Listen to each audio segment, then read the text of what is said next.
Hai sanak-sanaku dimanapun kalian semua berada, salam bading sanakan. Kali ini kita akan membahas lagi sebuah film yang pastinya akan membuat kalian basah. Jadi di film ini akan menceritakan sepasang bocil, cewek dan cowok yang telah seperti saudara sendiri gitu kan. Tiba-tiba mereka berdua harus terpisah dengan rombongannya dan juga ayahnya di sebuah kapal yang terbakar. Film ini itu berjudul dan mereka pun akhirnya harus bertahan hidup di sebuah pulau. Jadi mereka melalui hidup mereka tuh berdua. Dan scene diawali dari sebuah kapal yang berlayar di tengah laut lepas. Di sini bocil tersebut namanya Yana dan juga Ojan. Dan ini ayahnya. Ayah Ojan melihat sebuah ombak besar yang telah menghadang mereka gitu. Dan kini kita diperlihatkan dua bocil tadi yang menemukan gambar mesum gitu yang dipunyai salah satu kru kapal, dan mereka pun dipergoki oleh kru kapal tersebut. Di sini kru kapal itu pun menghukum mereka berdua. Dan scene berganti nih. Di sini telah terjadi kebakaran kapal yang sangat hebat. Semua orang pun berusaha untuk menyelamatkan diri. Ada yang melompat, ada yang pakai kapal gitu kan. Dan di sini akhirnya Ojan dan Yana itu terpisah dari ayahnya dan kru lain. Di sini Ojan dan Yana itu bersama bapak tadi yang kita sebut aja di sini namanya Pak Rahman. Mereka pun terpisah karena di sini kabut menyelimuti mereka dan tidak bisa saling melihat. Mereka pun melalui hari-hari mereka itu di dalam sampan, dan akhirnya di sini Pak Rahman itu kan melihat sebuah pulau dan mereka pun menuju pulau tersebut. Di sini adalah pulau yang sangat indah dari buah-buahan, makanan gitu kan, semua tersedia di sini. Dan mereka bertiga pun sudah sangat akrab dan Pak Rahman itu seperti ayah bagi mereka berdua. Di sini Pak Rahman yang mengasuh mereka dan merawat mereka. Di suatu malam Pak Rahman berkata kepada Ojan dan Yana bahwa mereka harus berjanji tidak akan menyeberang pulau karena di pulau seberang itu mempunyai kutukan, kata Pak Rahman, dan mereka pun menyetujuinya. Di suatu malam Pak Rahman sedang berenang, keesokan harinya Ojan dan Yana melihat Pak Rahman telah tewas.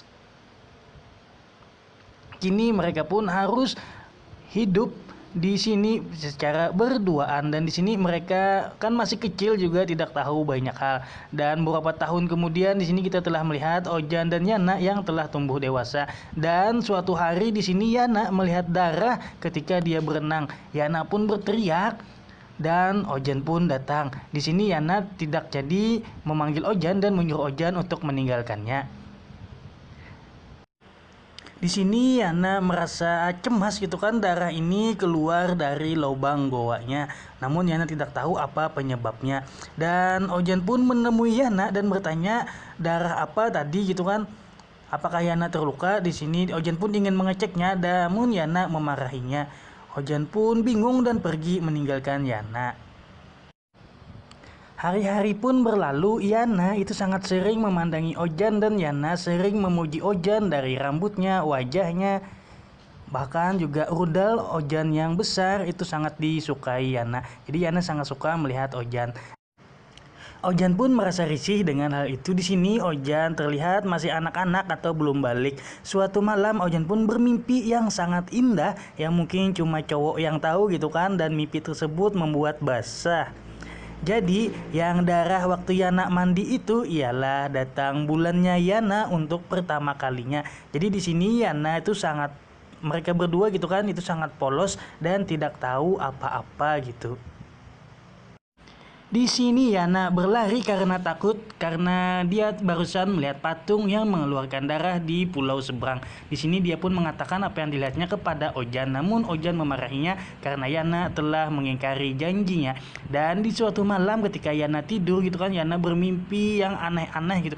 Yana melihat Ojan yang sedang tenggelam. Dan ketika sadar Ojan pun menghampirinya dan menanyakan kenapa gitu. Dan di sini tiba-tiba Yana memeluk Ojan dan berkata kepada Ojan, "Tolong jangan tinggalkan aku." Tiba-tiba Ojan pun berbagi jigong dengan Yana. Di sini ketika Ojan ingin melakukan pencucian lubang goa, di sini Yana melarangnya.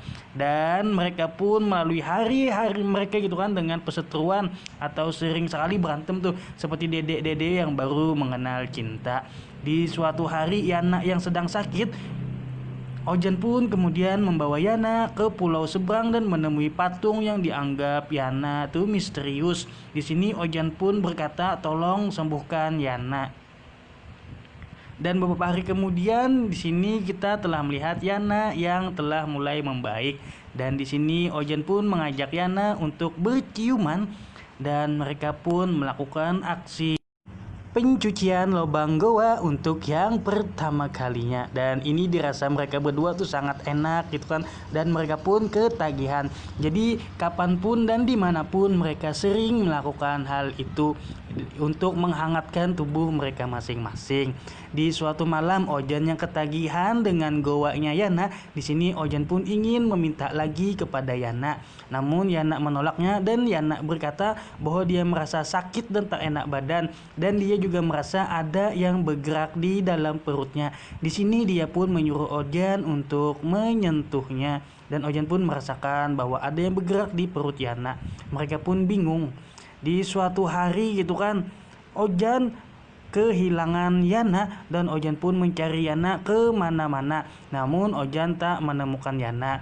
Di saat itu Ojan melihat sebuah gerombolan orang gitu kan yang sedang membunuh atau mengorbankan manusia. Di sini Ojan pun takut dan berlari dari tempat itu. Dan ternyata Ojan menemukan Yana di bawah pohon. Yana di sini sedang kesakitan, dan ternyata Yana itu melahirkan seorang bayi.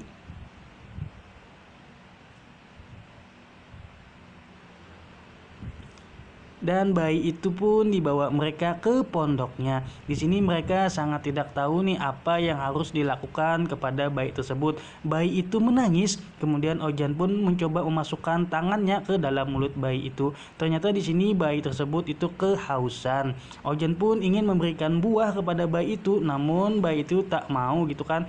Juga mau dikasih kelapa, bayi juga tak mau. Di sini tiba-tiba Yana pun menggendong bayi tersebut dan menaruh di dadanya, dan ternyata bayi tersebut mengisap susu kental manisnya Yana, dan akhirnya mereka pun di sini telah mulai belajar menjadi seorang ibu dan ayah, dari mengajari bayi tersebut berenang, dan akhirnya bayi tersebut telah mulai tumbuh.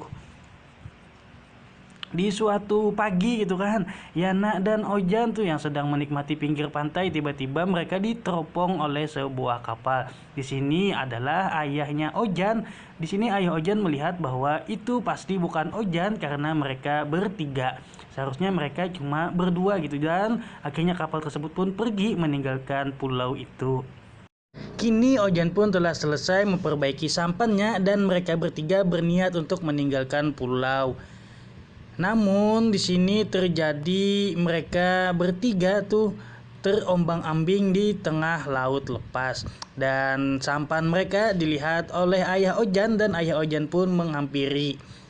Di sini seseorang mengecek keberadaan mereka. Ayah Ojan bertanya apakah mereka telah mati.